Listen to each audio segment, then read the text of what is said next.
Now at 6, Barton County voters will soon weigh in on a proposed use tax. Plus, authorities in Neosho respond to a crash that lands the car through the front of a restaurant. And members of the Quapaw Nation invite the community to walk for domestic violence awareness. The 4 states' most watched news starts now. Voters in Barton County, Missouri will decide whether to approve a use tax. This is KOAM News. I'm Dow Quick.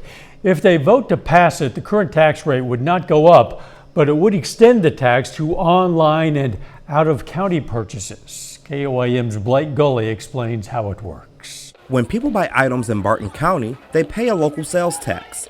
That money helps fund the county's ambulance district, covering expenses like equipment, vehicles, and training.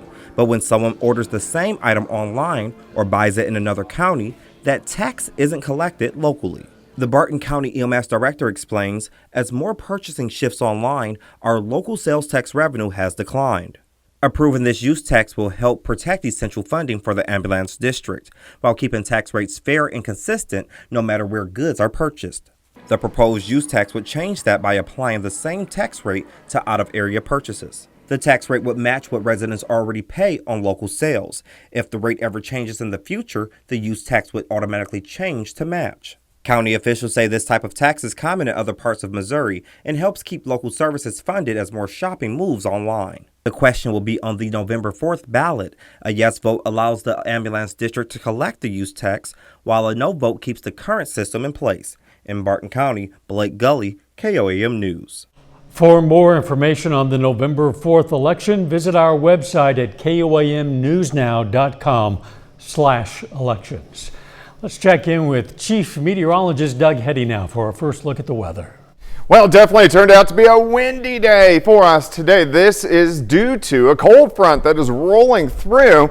You can see the wind switching out of the northwest now. They were out of the south, so we're going to start to usher in cooler air as we go through the overnight hours tonight. It's a dry front, but we really don't even have any clouds with it, so we aren't going to see any rain, but our temperatures will take a dive later on tonight. Let me take you into Tuesday morning. 46 Nevada, Anderson 48.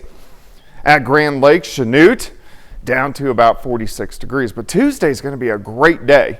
About 67, 68 degrees, plenty of sunshine, still going to be on the breezy side. Then tomorrow night we drop back lower 40s. Then a smidge warmer as we go into Wednesday, and we have more rain, a lot of rain in the forecast. We'll talk about it here in a bit. All right, we'll see you soon. The Jasper County prosecutor rules an officer-involved shooting that killed a Joplin man was justified. Gavin Newton died from injuries sustained in April when a deputy shot him during a domestic disturbance call. The prosecutor says Newton was intoxicated, refused commands to show his hands, and claimed he had a gun. When Newton discharged at deputies with a knife, one deputy fired his weapon. Jasper County prosecuting attorney Teresa Kenney says, quote, "The man was almost on top of the deputy when he fired his weapon. Under the circumstances, the shooting was justified." The Missouri State Highway Patrol completed its investigation in August. The officer on leave following the incident was cleared and has been back to work. Some dramatic video out of Clinton, Missouri today. This is footage of a suspect fleeing a gas station this morning and sending a Clinton police officer flying into his patrol car. Officers responded to the initial call around 8:45 regarding a woman asking for help. She told officers she had been assaulted and not been allowed to leave. When officers approached the suspect, he refused to leave the parking lot. The video shows the moment when he reversed the car and strikes a Clinton officer, throwing him into his patrol car. Police followed the suspect, who crashed his vehicle into a lake. He continued to run but was caught by Clinton police. A driver is rushed to the hospital following a tractor, trailer, and passenger car collision in Newton County. Happened just east of Mo 59 and US 60 this morning. Neosho Fire, Newton County deputies, and Newton County ambulance responded. The man who was driving the car had to be extricated from the wreckage. He was rushed trauma to a Joplin hospital. The semi-driver was not injured. Authorities in Neosho responded to a car crash this morning, this time into the front of a Brahms restaurant on Neosho Boulevard. The car struck a large refrigerator inside. The driver claims his foot slipped off the brake and he hit the gas. No injuries were reported. The Brahms remains open for business. Diners are asked to use the south entrance. Today marks the beginning of School Bus Safety Week. Missouri State Highway Patrol wants to remind parents, drivers, and students there are several simple ways to keep our smallest passengers safe on their way to and from school. Troopers have plenty of advice for marking school bus safety, not just for the week, but all year round. Just head over to our website, KOAMnewsnow.com, for more information. The Quapaw Nation invited the public to its first ever domestic violence awareness walk today. The walk brought nearly 80 people out to participate. Organizers say the goal is to raise awareness and stand against domestic violence. To educate the community about domestic violence and that it is a crisis. It's a crisis in our community. It has no boundaries. It used to not have an identity. It used to be a silent topic, and now it has an identity. It is domestic violence. The theme for this year's walk was Love Doesn't Hurt. Organizers hope to make the walk an annual event. If you're looking for events in the 4 states but you don't know where to turn, well, just scan this handy QR code and head straight to the events page of our website, KOAMnewsnow.com. You'll find information on all kinds of events, fall festivals, haunted houses, and even more events like that domestic violence awareness walk. That's the events page at KOAMnewsnow.com. The Mustangs look to make some improvements after last year's disappointing season. Ben McLeish is going to take a closer look at changes McDonald County made and improvements. That's coming up later in sports. Today's outage and service disruption of AWS has impacted a variety of services and computer programs. Chris Bryant has more on the outage and how some Southwest Missouri schools adapted to it. The AWS outage has impacted a popular learning software used in local schools, Canvas. So it has impacted a few different technology platforms and tools that we use. While the software and programs are helpful, technology is a support in the classroom to enhance the learning process, but it's not the driver of learning. As of 2:30 Monday afternoon, 109 services offered by AWS were still impacted, with only 29 resolved. I reached out to Instructure, who operates Canvas, and in a statement they said, "We are currently experiencing a service disruption affecting the Instructure platform, including Canvas and Mastery, due to a widespread outage at Amazon Web Services. This issue is impacting multiple organizations globally. Our teams are closely monitoring AWS recovery efforts and will restore full functionality as soon as possible." The Ozark School District also uses Canvas and said AWS is impacting Canvas, but we are expecting it to be back online sometime today. We've already seen another service that was impacted be brought back online before lunch, so the impact is very minimal for our teachers currently. For Republic, the transition has been the same. Our teachers have been able to pretty easily pivot away from some of the tools that they may be using. And the outage just goes to show it isn't the software, but the teachers in the classroom that matter. But it's been a good reminder for us that the greatest impact on student learning is the teacher. Republic Schools has made preparations in case the outage goes on for another day or two. The problem with Amazon Web Services, AWS, lasted several hours before services were mostly recovered. Snapchat, Coinbase, and the McDonald's apps were among those affected. Amazon says it's working on a full recovery. Doug returns next with a complete look at your forecast. And a little bit later, the viewers spoke and the votes are in. This week's Performance of the Week is coming up in sports. Supermarket can help. Well, it definitely turned out to be a warmer day for us today. Also super windy at times during the afternoon. We had winds gusting 40 upwards to 45 miles per hour, but no rain with it, just a few clouds kind of really just shooting through as this storm system, most of the moisture is up across the northern parts of the plains. So rain across Iowa into parts of Wisconsin. We aren't going to see any rain from this system, but our next one will give us some pretty good chances.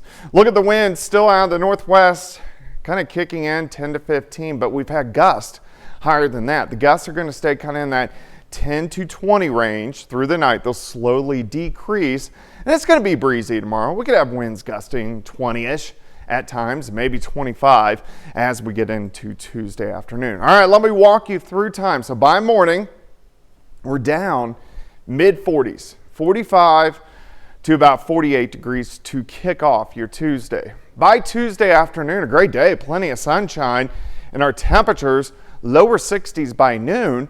Once we get into the afternoon, I think most of us 66, 67, 68 degrees, pretty close to where we should be for this time of the year. A little bit colder tomorrow night. We drop back lower 40s across the region. Heading into Wednesday afternoon, we get a little bit of a southerly fetch of wind back, and we warm up 70, 72 degrees. So we'll get back into the 70s by the middle of the work week. All right, your Tuesday day planner, 46 to start, 63 by noon, high temp, 68 during the afternoon. You can actually see this whole storm system wrapping up, kind of ushering in a little bit cooler air across the region, which is nice. It was so warm for us last week. All right, this system rolls out pretty quiet Tuesday, Wednesday, and then into Thursday, late in the day, rain starts to sneak back in. This is a weak upper level wave, but it has nothing really to shove it on off toward the east, so it's going to be a slow mover. Gives us rain chances into Saturday. And then look at this, another storm system drops in.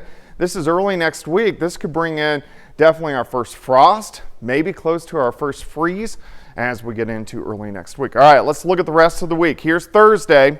Rain chances increasing late in the daytime hours. Rain periods, it doesn't really look like thunderstorms. There could be some thunder embedded in, but showers, maybe some thunder showers most of the day Friday. High school football Friday night, and still showers sticking around on Saturday. This is going to exit, and then we start to clear out, and then our next storm system will drop in right behind it, which will affect us by Monday. All right, rainfall potential, definitely we could see 1 or 2 inches across the region as we get into Thursday, Friday, Saturday, into Sunday morning. All right, 68 on your Tuesday, 74 Wednesday, 75 Thursday. Look at the 60s Friday, Saturday, and Sunday, and then back into the 70s by Monday. Doug, thanks. Hey, don't forget you can be the first to know about the day's weather with the KOAM Skywatch weather app. You know, you can get severe weather updates sent straight to your phone. It's absolutely free. You'll find it in the Apple App Store and the Google Play Store. It's the KOAM Skywatch weather app. Still ahead, a closer look into McDonald County football's 5-3 start, plus a recap of Pitt State football's win over Missouri Western. Ben McLeish has those stories and more up next in sport.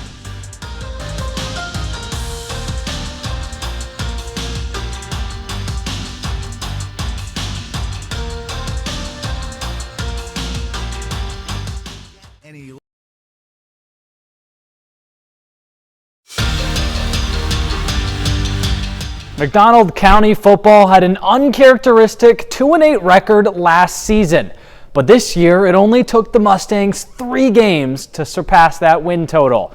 McDonald County now sits at 5-3 on the year with 1 final regular season game remaining. According to head coach Kellen Hoover, the Mustangs have gotten better every single week, and they're looking to play their best ball in 2 weeks where it matters most, in the postseason. We've got a lot of mistakes we need to fix. We've got to make sure that we take the time to do that. We have really good weeks of practice. We have really good days of practice. At the end of the day, you want to win week 10 so you get another week, and that's what we're trying to fight for every single day, is to be playing our best by week 10. So that way we get another week, and then we'll do it all over again when that week gets here. The Mustangs finish off their regular season this Friday on the road against 1-7 East Newton. Well, every Friday night during Press Box, we ask our viewers to vote on who they think dominated on the field. Today, the vote is in. The Mount Vernon Mountaineers earned the nod for their big 28-24 upset win over Nevada. After starting the year 0-3, Mount Vernon has won 4 of its last 5. And if you want to join in on the fun, you can cast your vote every weekend on our website, koamnewsnow.com/pigskin. Well, after starting the season 0-2, Pitt State football's rattled off 6 straight wins. KOAM Sports Director Ryan Blank has the recap from the Gorillas' weekend win over Missouri Western. The Pitt State Gorillas entered Saturday's matchup against Missouri Western with 5 straight wins. However, to open the game, the Gorillas turned it over on their opening offensive possession and saw the Griffins drive down the field. But a 45-minute lightning delay gave PSU a second chance and an opportunity to start over. The second chance was the words that came right out of my mouth. I mean, we started super slow, not the start we wanted, but thankfully that lightning delay hit and we were able to get back in there, regroup the guys, talk to them about a couple things, and then it came out and we played a lot better there, after that lightning delay. Highlighting a pair of performances from Saturday night, the running game picked up where they left off in recent weeks, rushing for over 260 yards, highlighted by Zamari Pelode-Gary's 3-touchdown performance. Talking to my O-line, they give me a good sense of what to do. I feel like they really help me a lot. So when I just listen to them, I feel like I can just go. My coaches trust me more. I feel like the team trusts me more. So when everybody trusts you, it's like you got a monkey on your back. Either you're gonna put up or shut up. That was one of the cool things that I just, watching it live tonight, just seeing the amount of different guys we rolled through there. Zamari to Cleo to Jacoby to Dylan Van. Then JB got loose a couple times on some Q run stuff. So really proud of just kind of how our run game started to evolve over the last month. After scoring his first ever touchdown and earning the MIAA Special Teams Player of the Week award last week, PSU kicker Austin Schmidt continued his hot stretch with 3 more field goals, including a career-long 56-yarder. At first, I was kind of scared. I looked up and it was pretty low, but once it got there and the rest put the arms up, I was finally happy. Last year, I had that injury, but just got stronger in the weight room, kept practicing over the summer, and career longs were definitely on my bucket list, so I'm glad I got to be able to cross that off. He never wavers. He's one of those kids, you don't see it a lot with a kicker. He doesn't ride like an emotional roller coaster. He's kind of got like back alley, like just fighter's mentality. It's like, yeah, whatever, man. Keep sending me out there. I'm going to keep swinging. He's that guy. He has the leg of a god. Following their 6th straight win, the Gorillas will enjoy their bye week before taking on their rival, Missouri Southern, on November 1st. Reporting for KOAM Sports, I'm Ryan Blank. That's it for sports. We're back with more after the break. Gas, electric, induction with so many options. It's definitely going to be a chilly night tonight. We drop back into the mid-40s, 68 tomorrow, down to 44 tomorrow night. 70s return. This is going to be on Wednesday into Thursday. Rain chances increasing late Thursday. And then look at this, kind of chilly rain as we go into Friday, Saturday, and Saturday night. Doug, thanks. Here's a look at what's coming up on KOAM News at 9 on Fox 14 tonight. Strong bones build the foundation for a healthy body. We're going to have some tips on keeping your skeleton strong for a lifetime. Plus, a cloud computing service disruption impacts internet use all around the world. Told you a bit. We're going to look at the extent. And a brazen jewelry art heist takes place in broad daylight over the weekend. It's quite a story. Those stories, a lot more, of course, it's coming up tonight. KOAM News at 9 on Fox 14. That'll do it for us tonight, but we're going to see you right back here for KOAM News at 10. Let's make it a great evening.